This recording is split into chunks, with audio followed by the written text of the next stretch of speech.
आज ये जो भव्य कार्यक्रम अनुष्ठित होती ए भव्य कार्यक्रम मुख्य जी कि उद्योक्ता से होती ये कईसारी ग्रामर शरद कुमार स्वाई आपण मैंने समझते जानते से जड़े उद्यमान युवक तांकर प्रचेष्टार आम हिंदू धर्म किपर भाव में संरक्षण रम हिंदू धर्म प्रत्येक अधिवासी माने ग्रामवासी माने किपर भाव में धर्म से समस्त कर्म को नियोजित करेंगे धर्मप्राण हे प्रचेषा जारी रही आम हिंदू धर्म जो लोक मैंने अन्य धर्म पलाउंट से पुनर्बार बुझासुझा कर आम हिंदू धर्म सामिल कर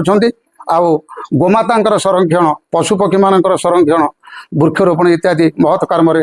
सदा सर्वस्वी जीवन को विनियोग कर आम अनुष्ठान तरफ आम धन्यवाद अर्पण करुँ। आमे प्रथमे घरे बसिकी गोटे गोटे ग्रुप आरंभ करथिलु। ग्रुप आरंभ कर दादा जानिले जे एमानकर किछि आग्रह अछि एमाने किछि करि पारे शरद कुमार स्वाई आमे तांको दादा बोली संबोधन करू। से माने जानि पाइले जे आम भितर किछि प्रतिभा अछि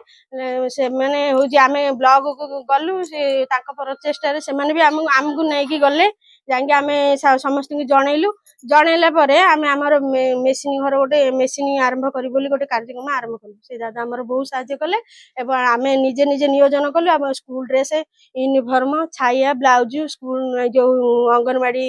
पोशाक तैयारी करी निज स्वामी के सहित पूरा माने आमे तांको कांध सहित कांध मिलेकी चलुचु एवं 2 वर्ष होला प्रचेष्टा आरंभ करी आमे बहुत उन्नति कलुनु। आमे आमे आम मेसिन घर तरफ दादा हमर अनेक अनेक नमस्कार एवं तांको आमे बहुत धन्य धन्य आमे तांको भाई हेलु एवं बहुत माने लाभवान है आम निज पिलांक सहित आम स्वामी माने तांको रोजगार मिसेलु आम परिवार नियोजन करि पारछु एतिक हम भाई बहुत बड़ कथा। देखिली गाँ भितर भालू अनेक जीवजंतु हेटा भाग गाँ भितर पशि आसुँच देखिली एमाने कहीं गाँ भितर पशुंट मुझे चिंता कली जे तांको पई आमे किछि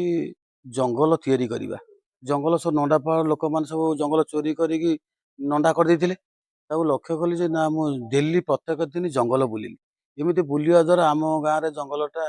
600 एकर ऊर्ध्व अच्छी एमिति 5-7 वर्ष 10 वर्ष बुलिला परे शालुआ गजा मारिकी पियाशाल एमती विराट जंगल बर्तमान हो गलानी से अनेक जीवजंतु सुरक्षित रोचंती जंगल तले गोटे पोखरी मु ताडिकी गोटे आज 20 वर्ष होला से पोखरी पानी बाहर नथला किछि युवक मानु नेकी ताड़ी ताड़ी ताड़ी 3-4 घंटा पर पानी बाहरला झर पिटी गला झरे सब जीवजंतु माने सेठी पानी पिउचंती आ गाँ भीतर पशुना अनेक लोक को जो खंडिया खबरा करथिला पड़ना तू देखिली जे जड़े बाटोरे चली चली 2 किलो 4 किलोमीटर गला बेले खरा दिने मुह कान पोड़ी जाउची आ साइकेल गले मुह कान पोड़ी जाउची आमे भी गाँव फेरला बेले मुह कान पोड़ी जाउची मु देखिली जे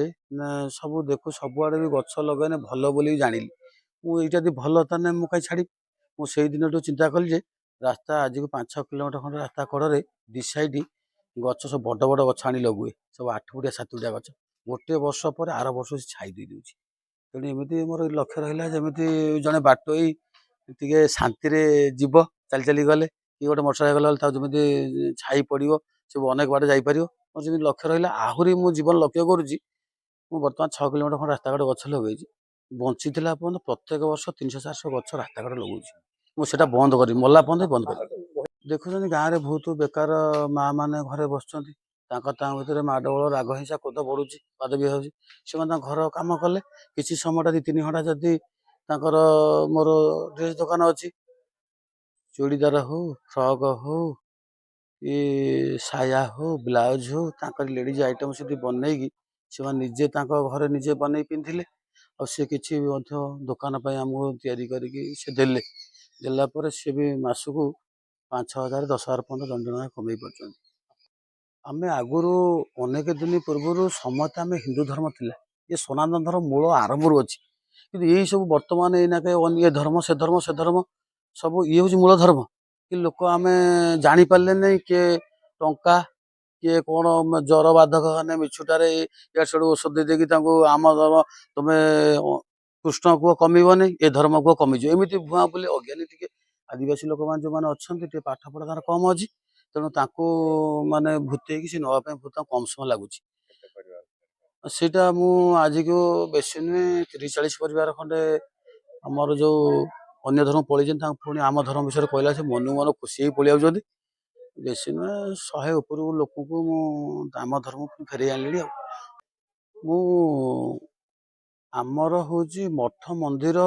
ଏହା ହଉଛି ଅନେକ ପୁରାତନ। ତେଣୁ ଆମ ଗାଁରେ ଯୋଉ ପୁରୁଣା ହେଇକି ସେ ପଡ଼ିଥିଲା ଭାଙ୍ଗି ଭୁଆ ଯାଇଥିଲା। ତେଣୁ ମୁଁ ଚିନ୍ତା କଲି ଯେ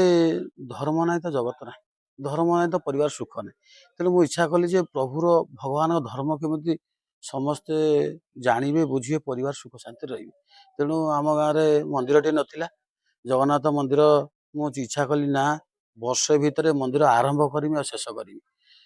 ଯୋଉ ଦିନ ଶେଷ କରିମି ସେଦିନ ଗାଁରେ ମନ୍ଦିର ଜଗନ୍ନାଥ ମନ୍ଦିର ପ୍ରତିଷ୍ଠା ହେଲା।